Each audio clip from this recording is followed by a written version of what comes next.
Run ज्यादा नहीं बने, मगर क्योंकि यहां पर ऑस्ट्रेलिया की जो रणनीति थी वो काम आ गई। मैं चाहूंगा कि जो ऑस्ट्रेलिया, पहले बता ही दे कि छोटी गेंद की रणनीति थी, शॉर्ट गेंद की बाउंस करके आउट करने की रणनीति थी ऑस्ट्रेलिया की। फर्स्ट इनिंग से शुरू हो गई थी और वो सेकंड इनिंग में भी कामयाबी उनको हासिल हुई। यहां पर 371 रनों का लक्ष्य 327 पे अगर रोका है, यहां पर करीबन 327 पे, तो उसके अंदर वो छोटी बॉल जो शॉर्ट पिच गेंदबाजी जिसे कहते हैं, क्योंकि पिच में कुछ भी नहीं था, पिच से मदद नहीं मिल रही थी गेंदबाजों को, तो छोटी गेंद डाल के इंग्लैंड के बल्लेबाजों को परेशान किया। वो बेन स्टोक्स बीच में कमाल कर गए, नहीं तो वो रणनीति एकदम फुल प्रूफ चल रही थी ऑस्ट्रेलिया की तरफ से।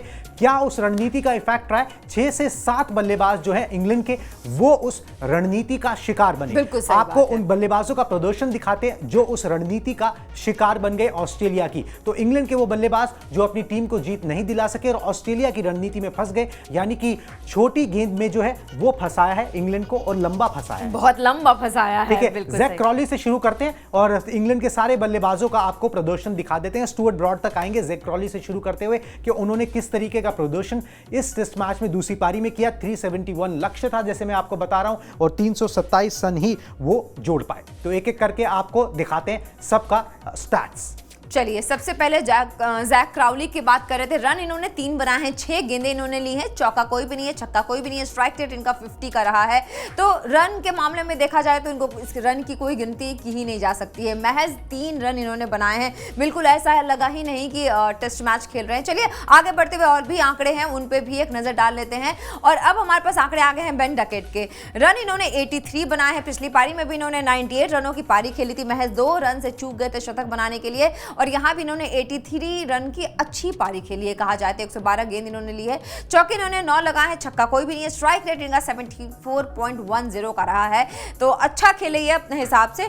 हालांकि अगर ये एक शॉट नहीं मारते तो आउट नहीं होते, लेकिन ये जो आक्रामक खेलने की कला है वो कहीं ना कहीं तो इनको कुछ खामियाजा जरूर भुगतने पे मजबूर कर रही है। स्टुअर्ट ब्रॉड की बात करें तो रन इन्होंने 11 बनाए, 36 गेंदें इन्होंने ली है, चौके इन्होंने 2 लगाए, छक्का कोई भी नहीं है, स्ट्राइक रेट इनका रहा है 30.55 का। और आगे बढ़ते हुए और भी आंकड़े देख लेते, फिर एक साथ इन सब पे बात कर लेंगे। हैरी ब्रुक की बात करें तो सिर्फ 4 रन इन्होंने बनाए हैं 3 गेंदों पे, 1 चौका लगाया है, छक्का कोई भी नहीं है, स्ट्राइक रेट इनका 51.42 का रहा है। तो हैरी ब्रुक जितने अच्छे खेल के लिए जाने माने जाते रहे, उनका खेल कहीं भी निकल के नहीं आ रहा है। बिल्कुल ऐसा लग रहा है कि कोई कर्ज आ गया इनके ऊपर। मतलब एक अच्छी पारी इनसे उम्मीद की जा रही थी, लेकिन वो अच्छी पारी नहीं है। चलिए आगे बढ़ते हुए और जो आंकड़े उनको भी पढ़ लेते हैं।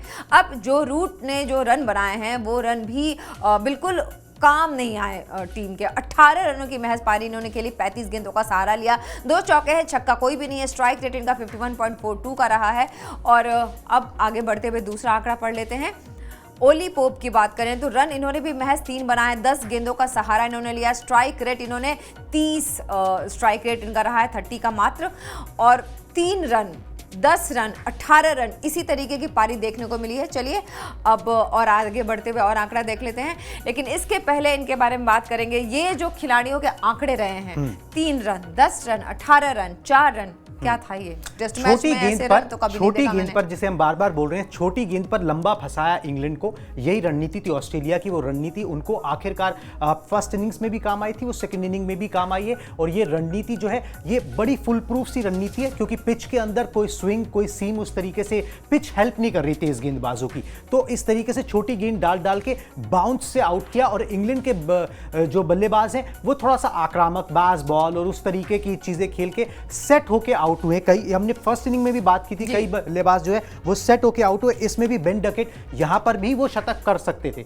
98 रन उन्होंने बनाए थे फर्स्ट इनिंग में, सेकंड इनिंग में 83 पे आउट हुए, शतक कर सकते थे, मगर एक गैर जरूरी गेंद को छूने के लिए, छोटी गेंद थी, बाउंस कराया था, उसको चक्कर में वो आउट हो गए। उसी तरीके से जो रूट, ओली पॉप, यहां पर आप कह लो जॉनी बेयरस्टॉ तो चलो रन आउट हो गए, स्टुअर्ट ब्रॉड, जैक क्राउली, ये सब उसी तरीके से आउट हुए सेकंड इनिंग में भी, और फर्स्ट इनिंग में वो ज्यादा देखने को मिला था। तो ये रणनीति थी ऑस्ट्रेलिया की इनको फंसाने की, और उस रणनीति में वो कामयाब